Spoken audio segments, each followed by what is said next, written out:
Muraho neza nanone ikaze kuri YouTube channel yacu. Uyu munsi tugiye kuganirira hamwe ku ngingo y'ingenzi mwifuza kumenya ku bimenyetso byakwereka nako umugore ari mu gihe cy'uburumbuke cyangwa se umukobwa, ibyo bita ovulation mu ndimi z'amahanga. Uburumbuke burangwa n'iki cyangwa se bugaragazwa n'ibihe bimenyetso?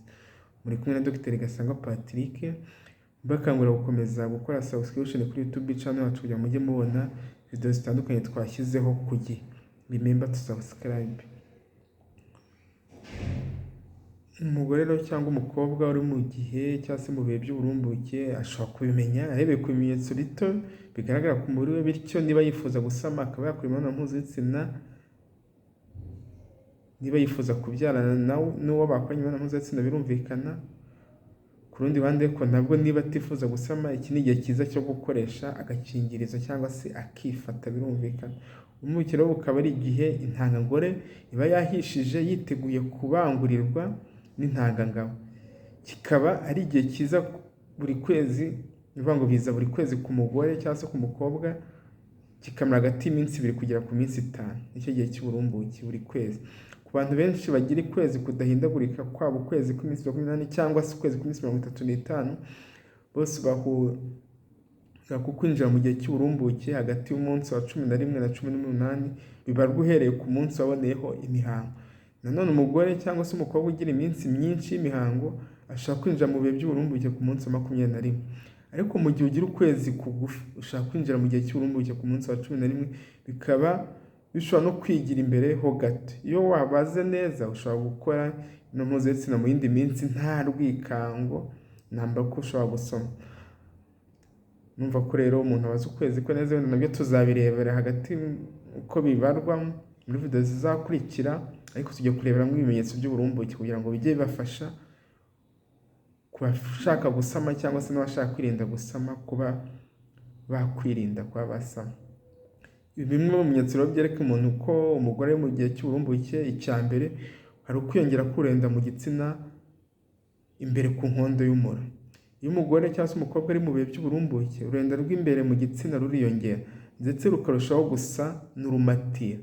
Uru rurenda rero ni rwo rufasha intangangabo kugenda mu buryo bworoshye zinjira imbere muri nyababyeyi zikomeza mu muyoborantanga. Iyo umuntu atari mu gihe cy'uburumbuke, uru rurenda ruba ari ruke kandi rumeze nk'amazi, ariko mu gihe cy'uburumbuke rurenda ruba rwinshi kandi rukamatira. Ikimenyetso cya kabiri, ubushake bwo gukora imibonano mpuzabitsina buriyongera. Iyo umugore cyangwa se umukobwa ari mu gihe cy'uburumbuke, ubushake bwo gukora imibonano mpuzabitsina buriyongera, akumva umubiri we ukeneye umugabo. Si ibyo gusa, no ku mubiri we inyuma biragaragara, ukabona yabaye mwiza muri make. Ubushyuhe bw'umubiri buriyongera. Icyo ni ikimenyetso cya gatatu. Iyo umugore ari mu gihe cy'uburumbuke, ubushyuhe bw'umubiri we buriyongera. Ubushyuhe bukaba bupimwa mu gitondo cya kare birumvikana, cyangwa se umugore aruhutse. Ibi bikaba biterwa n'uko mu minsi y'uburumbuke umusemburo wa progesterone nawo uba wazamutse, bityo bigatera ubwo bushyuhe bw'umubiri kuzamuka. Ariko ibi bisaba ko umugore cyangwa se umukobwa ajijutse kandi ashoboye kumara igihe kirekire yandika cyangwa se apima ubushyuhe agira akibyuka, bityo akagenda abugereranya no mu yindi minsi isanzwe. Umva ko byo bikomeye. Icya kane, imoko z'amabere zirabyimba kandi zigakomera. Iki nacyo gishobora kuba ikimenyetso cyakwereka ko ushobora kuba uri mu gihe cy'uburumbuke, aho amabere wumva yakomeye, imoko yahagaze, kuri bamwe zikanarushaho kwirabura. Ikimenyetso cya gatanu, kubabara byoroheje mu kiziba cy'inda. Iyo umugore ari mu gihe cy'uburumbuke ashobora kubabara byoroheje mu kiziba cy'inda. Ibi bikaba nabyo bumvikana ntacyo biba bimutwaye kandi bidakeneye imiti. Kubabara mu kiziba cy'inda ariko bidakeneye imiti, bivuga ngo biba byoroheje. Ariko bamwe bavuga ko kumva ububabare bukabije mu gihe bari mu minsi y'uburumbuke ku buryo bitanashobora gutera akabariro. Ni bake, ariko hari bake bumva ububabare bukabije, ariko ubundi kubera bari no mu physiology cyangwa se ari uko umubiri nyine ukora, aba ari ububabare bworoheje budakeneye imiti, nubwo bamwe bake bashobora kubabara cyane. Icya nyuma, hari ushobora gukoresha agakoresho kabigeneye gapima uburumbuke.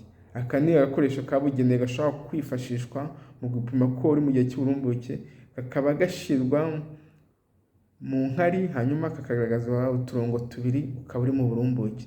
Nayo iyo kagaragaje akarongo kamwe ukaba utari mu minsi y'uburumbuke, aka kaba ari agakoresho kizewe kandi kadahenze ku bantu bafite ubushobozi bwo kukagura bagakoresha, ushaka kukanda muri farumasi n'ahantu. Muri samari rero, ikimenyetso cya mbere uzumva ni ururenda ruziyongera mu gitsina imbere ku nkondo y'umura, kandi bukarushaho kurenduka cyangwa se kumatira cyane. Ikindi, ubushake bwo gukora imibonano mpuzabitsina buziyongera igihe umuntu ari mu gihe cy'uburumbuke. Ikindi, ubushake bw'umubiri cyangwa se ubushake, ubushyuhe bw'umubiri buriyongera kubera ya musemburo twabonye uzamuka. Ikindi, mukoza amabere zirabyimba kandi zigakomera. Ikindi, umuntu agira kwabara byoroheje mu kiziba cy'inda.